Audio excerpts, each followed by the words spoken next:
How's it going, everybody? Welcome to my Week 9 prediction show. I know the background looks different. I figured we are halfway through the season, so it was time to change it up just a smidge. Just sitting in a different spot in the Packer room. We'll see how this works out. If I like it, we'll keep it. If not, I got a couple other spots around the room where I can try to film a couple videos. The lighting is a little bit different. I don't have one of those nice fancy light circle things. I'm working with what I have. Maybe, hopefully, eventually soon I'll be able to get some equipment to make these videos look better. So, bear with me as I'm trying to change this up just a tad. In my background here, I got my curio cabinet, which has a good chunk of my signed Packers stuff. And a couple random things here and there. There's random stuff all around the room. So this was kind of just a spur-of-the-moment thing. I was getting set up to film, and I figured, might as well try it. Yeah, that's what we're working with. So, bear with me, and let's get right into it. As always, let's look back at Week 8. My record for last week was 9-4. Not my best, certainly not my worst. Overall, that gives me a record of 81-39 for the season. A couple of upsets I do want to mention last week, and of course we'll get into all these games. The Dolphins taking down the Falcons. It's not necessarily that the Dolphins won, it's just the way they won and how dominant they were. The Ravens taking down the Bears. That was pretty cool to see as a Packer fan. But I was kind of surprised. And of course the Jets getting their first win of the season over the Cincinnati Bengals. We'll get into all of it. Those are just a few of them that I thought I'd mention right away. All right, on buys this week, we got the Tampa Bay Buccaneers, the Philadelphia Eagles, the Cleveland Browns, and the New York Jets. So, 4 teams out of buy this week. Last week was 6, so this week is 4. So, 1 extra game to cover this week, but still 2 less than a normal week. So, I guess take your victories. Writing these notes takes a long time, so. Alright, well, let's get right into it. We'll start with Thursday Night Football, where the Baltimore Ravens at 2-5 will head to Miami to take on the 2-6 Dolphins. The Ravens coming off that victory against the Chicago Bears. That defense looked pretty good, gotta say. It was exciting to watch. I was watching it. Hundley looked good, 186 yards and a tutty, no turnovers. King Henry, 21 attempts for 71 yards and 2 tutties. So King Henry still getting involved in being really a main core of that offense since Lamar left, and even when Lamar's there. Nate Wiggins had an interception that was deep in Bear territory, so that obviously helped the Ravens a lot. And the Ravens did a good job of containing that Chicago Bears offense. The Bears had 4 straight wins. They were coming in there hot. I talked about it, how I kind of liked the way the Bears were playing. I don't like that the Bears were playing well, but as a football fan, I liked the way they were playing. They were coming in, their offense was hot, Caleb was looking good, and they made Caleb look pedestrian. So I'm okay with that. Positive thing for the Ravens, it looks like Lamar will be coming back for Thursday night. He was a full participant in practice today. I think what also helped the Ravens was getting all those toys and games out of the locker room. Lamar came out and said that was his idea, so true leader. I like that. Get your guys focused, Lamar. Get them focused. So Lamar should be returning, so that's a positive for the Ravens. The Dolphins, coming off the best game of the year, in my opinion, man. Dolphins look good. One-eyed Tua is apparently all they needed. He needed a swollen eye to be able to play at prime Tua level. 205 yards, 4 tutties, no picks. That's coming off a couple of straight games where Tua was throwing multiple interceptions a game. Waddle, Washington, Achane, and Gordon, all with receiving touchdowns, so Tua spreading that ball around. Only 4 penalties for this Dolphins team. Only 4. That shows discipline, and that's good. And this Dolphins defense held Bijan only 25 yards. So that's also a plus. I will also make a note to say that Michael Penix did not play. It was Kirk O'Chains. So I don't know if that makes a difference. We'll get into the Falcons when we talk about their game in a little bit. But I don't know if this game would have went any different with Penix. I really don't. I think that the Dolphins were on it. So the Dolphins, yeah, good for them. Keeping Mike McDaniel survives another week. If the Dolphins keep playing like this, he'll be able to keep his job. That'll remain to be seen. I am going to go with the Ravens for tomorrow night. It was kind of a coin flip for me. I struggled with it a little bit, but I figured that it looks like Lamar's coming back, so I gave the Ravens the edge. I think his presence, being back on the field, is going to make the difference that the Ravens need. So, Baltimore wins tomorrow night. Then, our first game on Sunday, we have the Bears at 4-3, heading to the jungle to take on the 3-5 Bengals. The Bears, as I was just saying, coming off kind of a lackluster performance against the Ravens. Caleb looked. He didn't look horrible, but he also wasn't like elite level like he had been, where he was looking really, really good. He threw for 25 for 38, still 285 yards, no touchdowns. Did have an interception, like I said, deep in their own territory that kind of buried the Bears late in that game. Swift ran for 45 yards and a tutty. Romo Dunze, 7 receptions, 114 yards. Moore, he had 4 receptions for 73 yards, so those two guys getting involved. The Bears had a couple injuries. I know they have 2 corners that are on IR. They lost their rookie defensive lineman, so that's tough. 6 for 13 on third down, 0 for 1 on fourth down. 11 penalties for the Bears. That's tough. That shows a lack of discipline. So the Bears kind of starting out having this big streak, this big 4-game winning streak where they're looking really, really, really good. And they kind of just get brought right back down to earth, playing the same old Bears way, and struggling. Especially that last drive where they got all the way down to the red zone in the Ravens territory, and I don't know what Caleb Williams was doing, but he kind of like reverted back to like that Thanksgiving game against the Lions last year where they like short-circuited and forgot how to play football for the last 30 seconds of the game. That's kind of what happened in the Bears in the last possession against the Ravens. So that's tough. That's tough. Tough for the Bears. They're heading to Cincinnati in the jungle to take on the Bengals.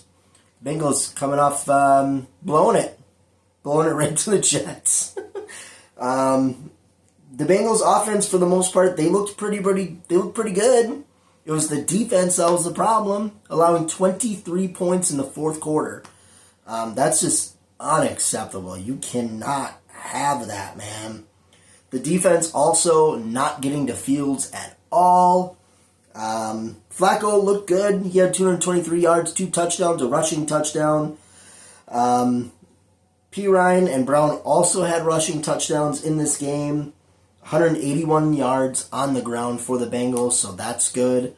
Jamar Chase, he had 14 targets, 12 receptions for 91 yards. Higgins, he had 1 reception for 44 yards and a tutty. So Higgins and Chase continuing to be the anchor of that offense and being probably one of the best duos in the AFC. And another good thing for the Bengals, only 2 penalties. So they're going up against a Bears team who had 11 penalties or undisciplined. And they're heading into it disciplined. So I'm going to give the slight edge to the Bengals. I just think this offense is too good for the Bears to handle, especially the Bears coming off allowing 30 points to not Lamar Jackson. So I'm going to go with the Bengals. I think it could be close, but I do think the Bengals put up 30-40 on the Bears. At least I hope they do. So, Bengals win in the jungle. All right, then we head to Detroit, where the Satan, the Vikings, the evil purple incarnation of Satan, 3-4 Vikings head to take on the Blue Kitties, who are 5-2. The Vikings coming off a absolute brutal loss to the Bolts on Thursday Night Football last week. Carson Wentz getting absolutely wrecked. He was on the bench crying. He was in so much pain. I think that also had to do with some frustration. Wentz, he had 144 yards, a touchdown, an interception. He got sacked 5 times. It was constantly under pressure on Thursday night. Constant pressure. Wentz is done for the year. He had to have shoulder surgery. So my heart breaks for Wentz. Another tough injury. Another season-ending injury for Wentz.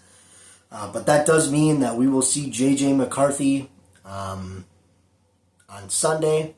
The Vikings also signed another veteran quarterback. I am spacing on his name now, but they're bringing in another quarterback. So that QB room is changing for the Vikings. Only 34 yards on the ground for Minnesota. So that's not good. Justin Jefferson was really the only highlight. 7 receptions for 74 yards. So Justin Jefferson, another notch in the belt of extremely talented wide receivers just wasting their career in Minnesota. So, Justin, just ask for a trade. Just go to the AFC. Just go to the AFC. You ain't got to be there no more. Bring your talent to Buffalo. Bring it to Buffalo. Actually, the Steelers need a wide receiver. So go there. But leave Minnesota. Please. I don't want to play you twice. All right. So they're heading. I'm sorry. They're going to play the Blue Kitties. The Blue Kitties coming off a bye. Last time we saw them, they were rocking the Tampa Bay Buccaneers on Monday night, which was a kind of a shocker for me. So I don't really have too many notes here for the Lions. They are third in points per game in the NFL, one of the most explosive teams in the NFL. Just so many weapons for this Detroit team, man. So many weapons. And I think that's going to give them the edge in pretty much every game they have this season. They just signed Hutch to a 4-year, $180 million contract. $141 million guaranteed. Guaranteed. That's guaranteed money. So, super happy for Hutch. That's awesome. Coming off that horrible injury last year, coming in this season, playing as well as he is to get rewarded with a big contract. That just adds to the list of giant contracts the Blue Kitties are handing out to their players. They see their window open now. So, good for them, man. Good for them. I think this is an easy pick. I think it's Blue Kitties all the way. I think this is a blowout. I know divisional games can be funky, but no, I'm going with the Blue Kitties on this one. I think it's a blowout. All right, then let's head to Houston, where the 6-2 Horsies, the Broncos, will take on the 3-4 Texans. Denver coming off a big win over Dallas. Bo Nix, he had 4 tutties, an interception, wasn't sacked at all. Rookie running back R.J. Harvey had 2 touchdowns. Franklin, 6 receptions, 89 yards, and 2 tutties. The defense for the Broncos, 2 sacks and 2 interceptions off old Dak Prescott. This Broncos team, man, is so fun to watch. I really like. I'm a believer, man. I like this Broncos team. They're looking better and better every week.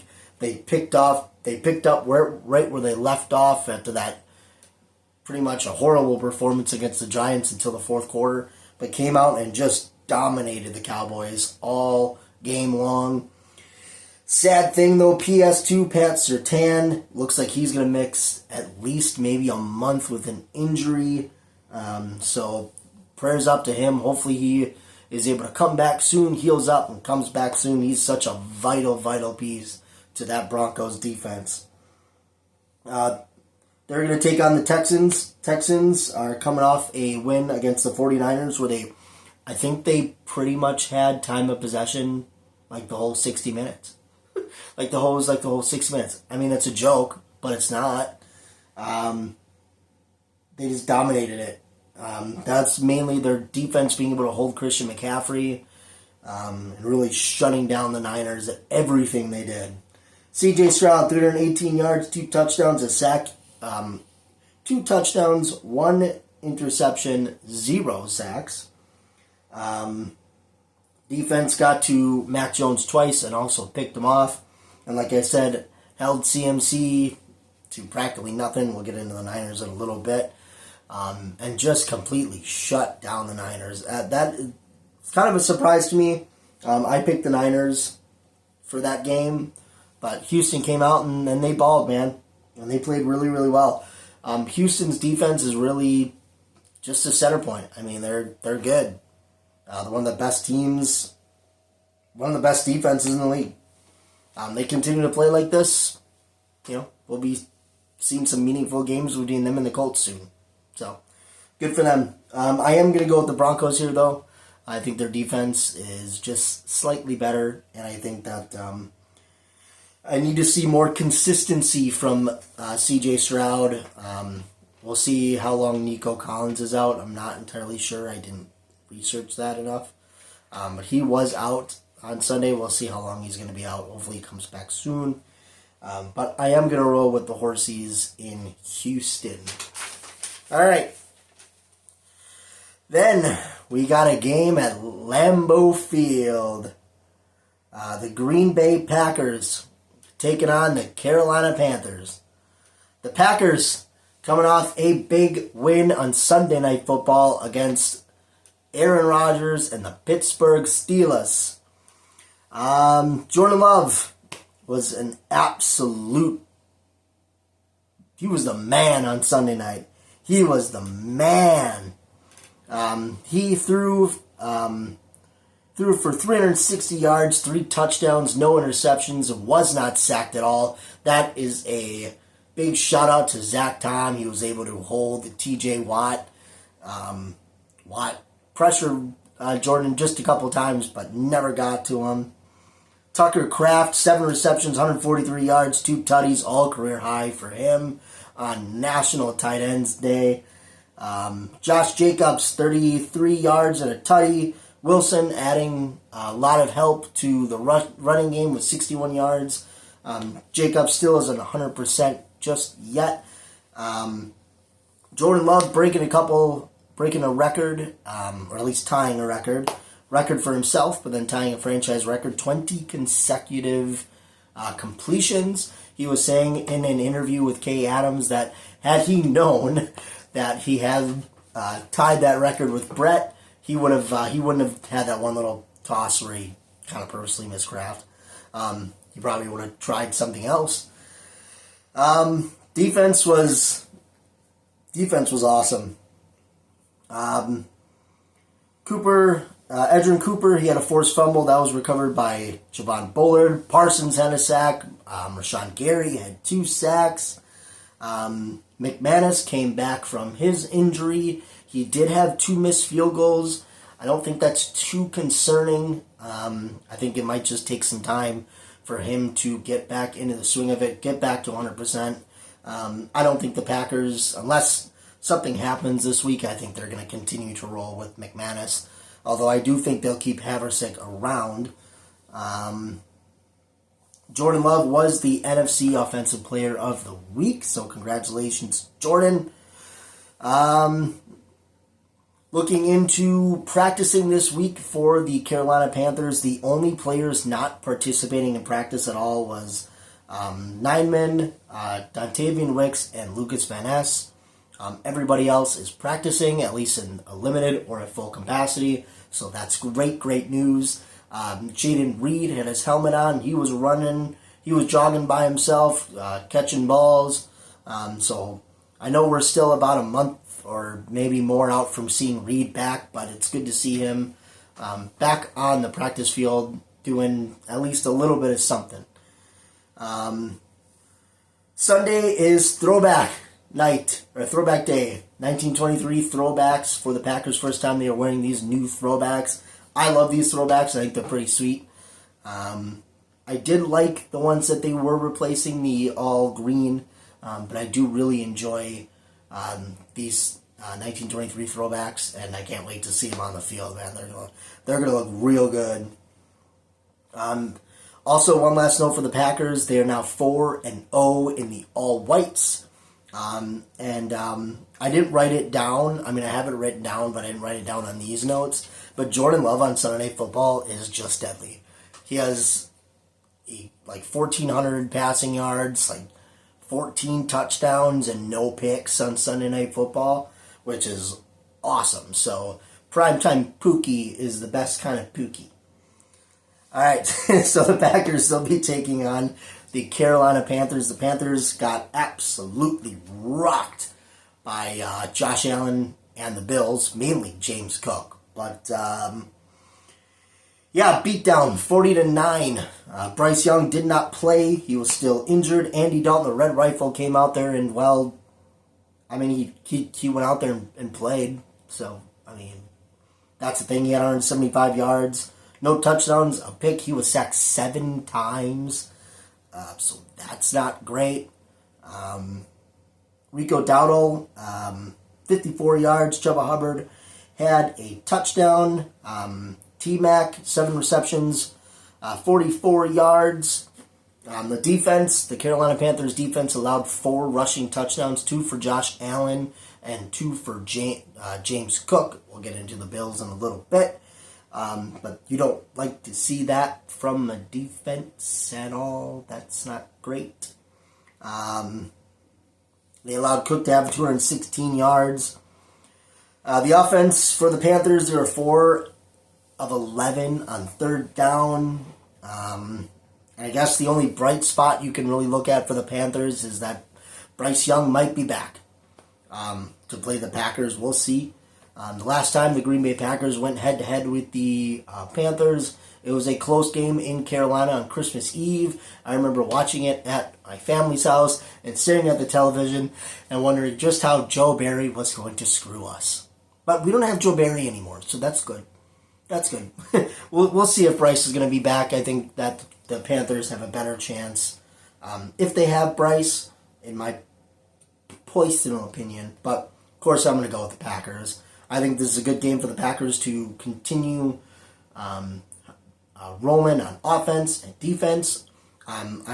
It should, on paper, it looks like it should be a blowout. The Packers are favored by, I think, like 13.5, which is the last time I looked at it. I'm not a betting guy by any means, but that's how I kind of gauge it. The Packers should win this game. Please win this game. Don't lose this game. Packers win. All right. Then we have the Atlanta Falcons at 3-4 taking on the Pats at 6-2. The Atlanta Falcons getting whooped by one-eyed Tua. Michael Penix was out of this game. Kirk O'Chains was in there, and he picked up pretty much right where he left off. 173 yards, no touchdowns, no picks. Bijan Robinson, 25 yards and a fumble that he lost. Pitts, 91 yards. Only 11 first downs. That's not great. Only 2 and 11 on third down, 2 of 4 on fourth down, 8 penalties. This Falcons team couldn't get out of their own way on Sunday. I guess a bright spot is Penix is practicing, and he could possibly return. As of filming this, he could return on Sunday. It's still questionable. They'll take on the Patriots. The Pats, it's got their 5th straight win. The evil empire is rising once again in Foxborough. They rocked the Browns. Made 282 yards, 3 touchdowns. He was sacked 6 times, though, so that's not great. Stephon Diggs had his first touchdown, I think this season, and possibly as a Patriot. No, not as a Patriot, but he had a touchdown. Good for him. Moody, he also had a touchdown. Seems like every week he's getting a nice touchdown. 177 yards on the ground for the Pats. That's good. Defense had 2 picks. The only kind of a downside for them, they were 3-11 on third down. That's not great. But yeah, Pats are looking good. 6-2, a lot better than what I thought they were going to be. Drake May is looking like prime Tom Brady, and that's scary. This one, if Michael Penix plays, I think it's a little bit closer, but I am going to go with the Pats here. I just think that their defense is very, very good, and I think their offense is playing better. And if Atlanta shows up like they did last week, might be another blowout. So I'm going to go with the Pats. All right, then we have the 49ers at 5-3 taking on the 2-6 Giants. The Niners coming off a loss to the Texans. They had 18 minutes of total possession. In the first half, they had 8. That's mainly because they couldn't get anything going.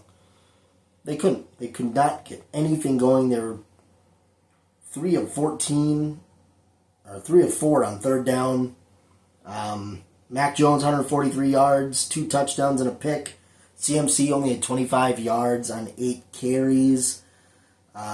Jennings led the team with 45 receiving yards. Kittle and Tongues both had a touchdown. And the Niners were just kind of a shell of what we saw last week when they beat the Falcons on Sunday Night Football. I don't know how concerned I am about the Niners. I know they're really beat up on all sides of the ball. But yeah, I don't know. Pretty kind of a surprising performance by them on Sunday. They're taking on the Giants. The Giants lost to the Eagles on Sunday. The biggest loss for them was Cam Scatterboo. Bad ankle injury. I think he's done for the year. Before he went out, he had a touchdown, though, so that's good. Jackson Dart, 143 yards, 1 touchdown. He was sacked 5 times. Robinson had 41 yards receiving. He led the team. They allowed 276 rushing yards against the Eagles. 7 penalties. And it's 5 of 12 on third down. Yeah, the Giants, man. I think it was like the first touch that Saquon had was a big touchdown run. Giants concerned me a little bit. They had that bright spot with the Eagles a couple weeks ago, but yeah, I just didn't. I don't know. I'm not surprised. I'm not surprised at all. I'm going to go with the 49ers here. I did also make a note that there have been some pretty good playoff games between these two teams, the Niners and the Giants. Of course, the one that I always think about is the 1990 NFC Championship. The Giants one was like 15-13. But a couple other playoff ones, 81, 85, and 86. So there's some history between these two teams. I'm going to roll with the Niners. I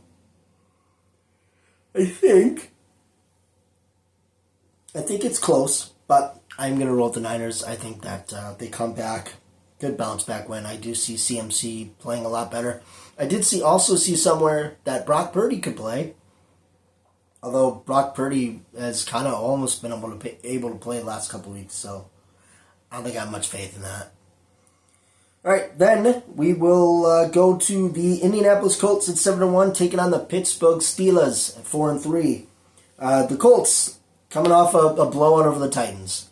Not much really else to say about that. Daniel Jones, he had 272 yards, 3 touchdowns. JT, he He had 153 yards, 2 touchdowns, and 1 receiving touchdown, so 3 touchdowns total for him.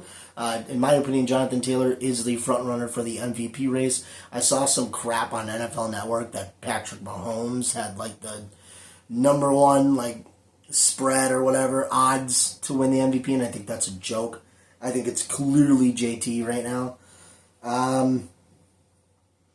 Pittman, he had 95 yards and a tutty. Downs had a touchdown. They sacked Ward 4 times. They had an interception and only committed 3 penalties. So the Colts playing like a 7-1 team. They really are. They're the best team in football. I think that's very, very clear. Consistent every single week. And they're taking on the Steelers. Steelers lost to the Packers on Sunday night. Aaron Rodgers denied the chance to be just the 5th quarterback of all in the history of the NFL to beat all 32 teams. That was denied by Pookie. A-Rod didn't look bad though. He had 219 yards for 2 touchdowns. Most of those yards and a touchdown was kind of garbage time. Didn't really matter anymore. But that's what he had. He was sacked 3 times, once by Micah Parsons and twice by Rashawn Gary. Warren had 62 yards on the ground. Gainwell fumbled, pivotal fumble late in that game. Wilson and Metcalf both had touchdowns. DK Metcalf threw a temper tantrum and tried to poke Quay Walker's eye out and grabbed him by the face mask and ruined a good drive that the Steelers had going. And that's why the Packers were able to keep scoring. So DK Metcalf has to hold that in check. Their defense, the highest paid defense in the NFL, did not get to Jordan Love at all. Their secondary looked like garbage. 1 of 10 on 3rd down for the offense for the Steelers. That was, a big reason why they lost this game. 1 of 10, you can't have that. Can't have that. Complete meltdown in the second half for the Pittsburgh Steelers. It really was. This is the worst ranked defense in franchise history for the Pittsburgh Steelers. Right now they're ranked 30th. That's the worst in franchise history.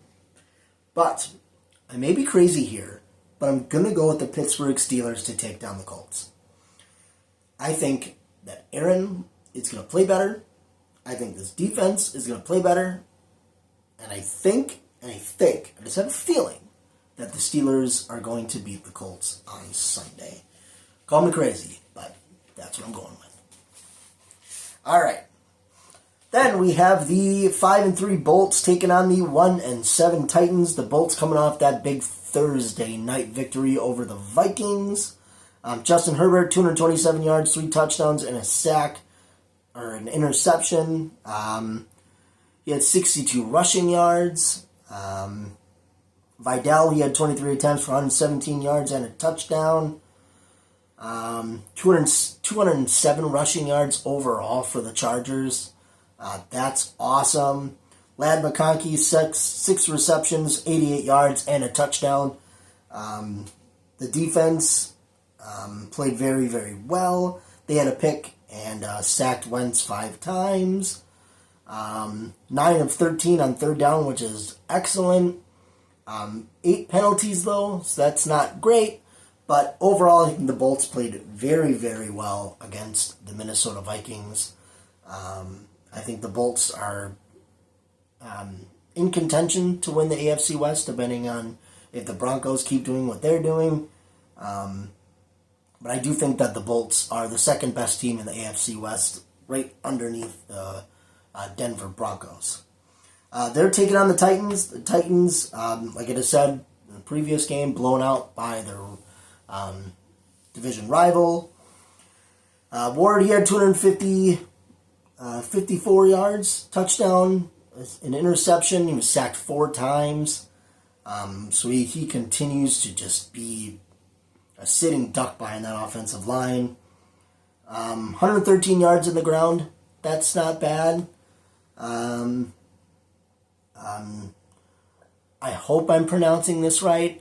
Is it Dickey or Dick?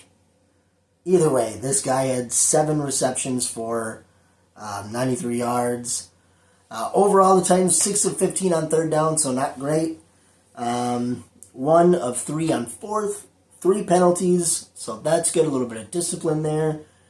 This was their 3rd straight loss. The Titans continue to struggle, but we keep seeing some flashes of Cam Ward. Just got to let him develop. That's all they can really do is allow him to develop. Get him some help on the O-line. Get that young man some help. This was an easy pick. I'm going with the Bolts. I don't think it's particularly close. I'm going to roll with the Bolts on this one. All right, then we have the Jags taking on the Raiders. Both teams coming off a bye.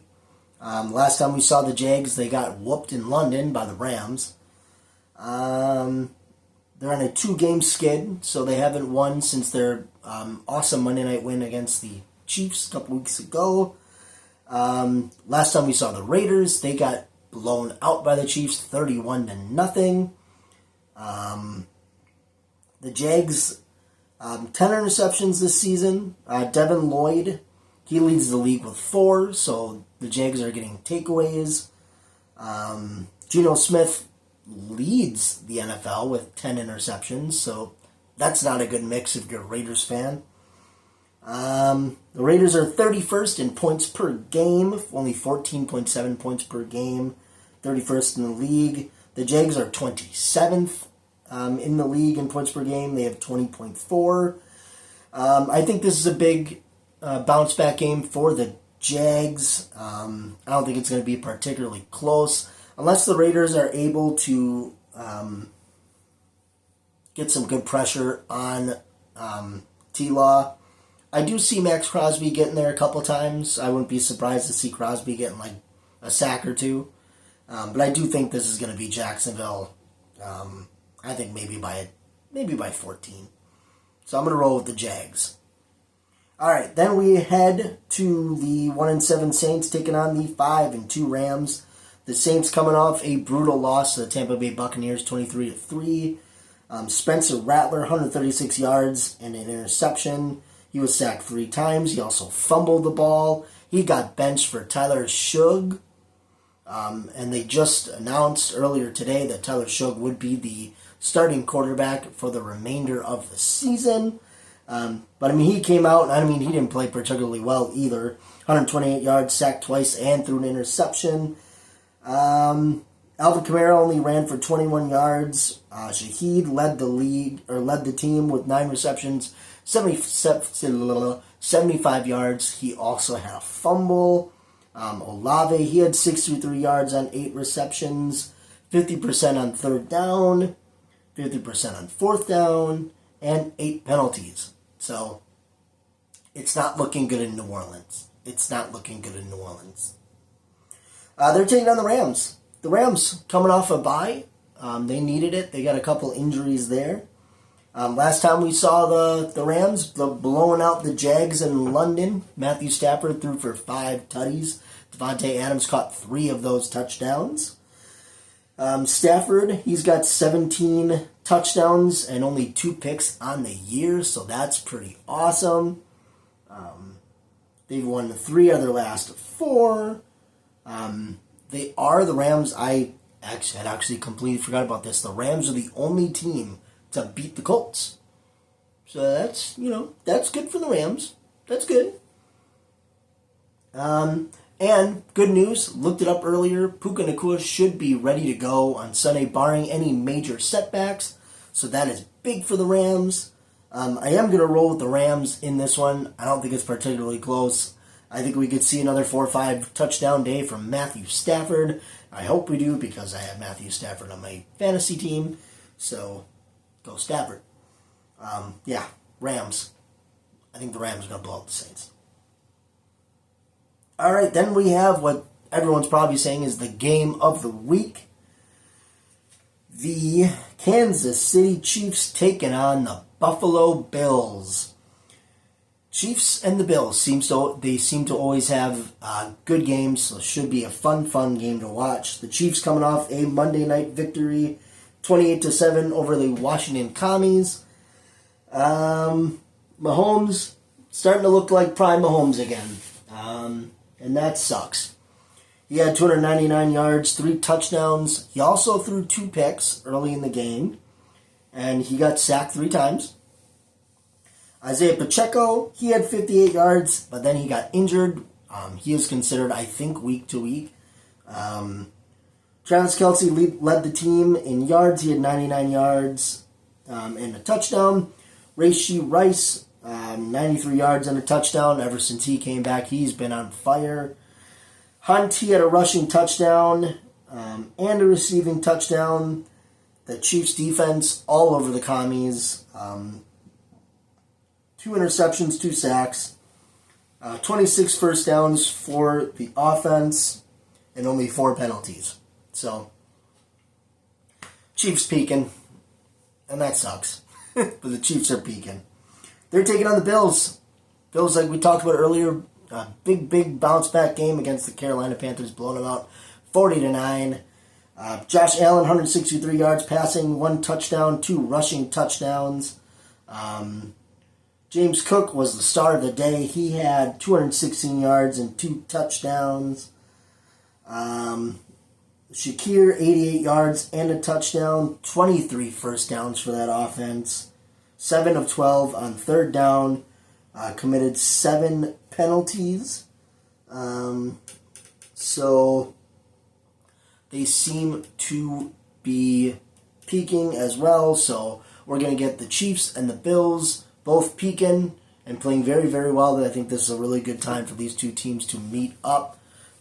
Looking forward to it. I'm going to roll with the Bills on this one. I think the Bills got a lot of momentum coming into it. And the Chiefs seem to only really kind of be able to beat the Bills in the playoffs. So I'm going to go with the Bills. I think it's a close game. I think it's fun. But I'm going to give the Bills the slight edge. Then we head to Sunday Night Football, where the Sea Chickens, sitting at 5-2, will take on the Commies, who are sitting at 3-5. The Sea Chickens coming off a bye. Last time we saw them, they took down the Houston Texans. Sam Darnold had 213 yards, a touchdown, and a pick in that game. Cooper Kupp threw an interception in that game. Zach Charbonnet, he had 2 touchdowns. JSN was nuts, 123 yards and a touchdown. They got to Stroud 3 times that game. 2 fumbles from the Sea Chickens, so that's not great. Total of 4 turnovers. And 2 of 14 on third down. Looking at all that, I'm kind of curious to how they won that game and how they're sitting at 5-2. But they are, so good for them. All right, they're taking on the Commies, who just got rocked by the Chiefs, like it is said, on Monday Night Football. Marcus Mariota is jumping for some reason. Legend has it he's still jumping for no reason. And if you don't get that, just watch that game. He jumped for some reason. We don't know why. All right. Marcus Mariota, 213 yards, a touchdown, 2 picks. He was sacked twice. He also led the team in rushing yards with 228. They were shut out in the second half. It looked like at the beginning of the half they were kind of in it. Looked like they might be able to take down the Chiefs, but then they didn't show up for the second half. Scary Terry got hurt again. We don't know how long he's going to be out. Hopefully it's not too long. Only committed 2 penalties, so I'll give him that. But apparently wasn't good enough here. Positive thing for the Commies is it does look like Jaden Daniels is going to be ready to go for Sunday Night Football. And because of that, I am going to give the edge to the Commies. I think it's going to be close. But if they can force a couple of turnovers on the Sea Chickens, and Jaden Daniels being back, I'm going to give this slight edge to the Commies. Then we head to Monday Night Football, where the Arizona Cardinals are heading to Dallas to take on the 3-4-1 Cowboys. The Cards sitting at 2-5. Cards are coming off a bye. Last time we saw them, they lost to the Packers. Close game. Jacoby Brissett was 279 yards, 2 touchdowns, both of those touchdowns going to McBride. Brissett was sacked 6 times in that game, 3 of those to Micah Parsons. Knight ran for 57 yards off 14 attempts. They had 50% on third down last time we saw them. 0 for 2 on fourth down. 6 penalties. They hope to snap a 5-game losing streak, so they started off 2-0 and have lost ever since. But I don't know if this is a positive. It probably should be a positive, but I don't know if it is. Kyler Murray looks like he's going to play. Jacoby Brissett has been running this Arizona Cardinal offense pretty well. They had a really, really close game with a very good Colts team and a close game with a very, very good Packers team. So if I was the Cardinals and I wasn't paying Kyler Murray a crap load of money, I would continue to play Jacoby Brissett. But you are paying Kyler Murray a crap load of money, so you kind of have to play him. And that's tough. That's tough. So I don't know, coming off a bye, coming off an injury, maybe Kyler will look good if he can see over his O-lineman. That's a short joke, I'm sorry. But they're taking on the Cowboys, who got their butt waxed by Denver. Dak, 188 yards, no touchdowns, and 2 interceptions. Very uncharacteristic of him. He was benched late in the game, but that was kind of, I don't think it was because of his performance. I think they weren't going to come back and win that game anyway. Joe Milton came in. He threw for 58 yards and a touchdown. Javonte Williams, he had 41 yards on the ground, 2 touchdowns. Pickens, 7 receptions, 78 yards. Tolbert had a touchdown. The defense did not get to Bo at all. Bridges had an interception. 4-11 on third down. And I think that's 4 or 9 penalties, but either way, not good. The Cowboys are a weird team to me. They're 3-4-1. They have a very explosive offense, very, very good offense. The only problem is their defense is horrendous. Horrendous. I think this game could have been closer, but like I said, Dak was very uncharacteristic, throwing 2 picks. I am going to give the edge to the Cowboys in this game. I think with Kyler back, I don't think the Cardinals' offense is going to be ran as well as it has been. And I think the Cowboys might just put up too much points for the Cardinals to be able to keep up. And the only reason why I'm saying the Cardinals could keep up is because the Dallas defense is so bad. But I'm going to give the slight edge to the Cowboys. I actually wouldn't be surprised if it's a high-scoring game. But I'm going to give the edge to the Cowboys. So, that is all she wrote for Week 9. I hope it's a good week of football. I hope you all have a great week. I hope you enjoy all the football this weekend. And I will see you guys on Sunday for the Packer postgame. Hopefully it'll be a win. So, thanks for watching. Hope to see you soon. Go Pack, go.